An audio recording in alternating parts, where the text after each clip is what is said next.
मिरज ग्रामीण पोलीस ठाणे हद्दीतील माळा भागवाले मळा गोळीबार रोड वड्डी येथे राहणारे अप्पासो बसप्पा नाईक वय वर्ष 70 हे पाण्यात पडल्याच्या संशयावरून बेपत्ता झाल्याची घटना समोर आली।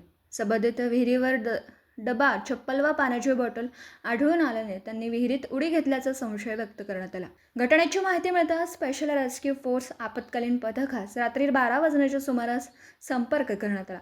त्यानंतर पथक तात्काळ घटनास्थळी दाखल झालं। विहिरीत पाहणी केल्यानंतर SRF पथकाने अवघ्या 10 ते 15 मिनिटात शोध कार्य सुरू केलं।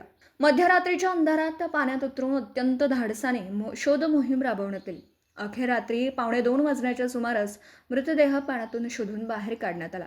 या धाडसी कारवाईत SRFचे कमांडर कैलास वळर, महेश गव्हाणे, सागर जाधव, आसिफ मकानदार, ऋतुराज कुरणे आदी सदस्यांनी सहभाग घेतला। मृतदेह पुढील तपासणीसाठी महादेव वनखंडे यांच्या ॲम्ब्युलन्समधून मिरज शासकीय रुग्णालयात पाठवण्यात आला। घटनेची नोंद मिरज ग्रामीण पोलीस ठाण्यात करण्यात आली। पुढील तपास पोलीस करीत आहेत।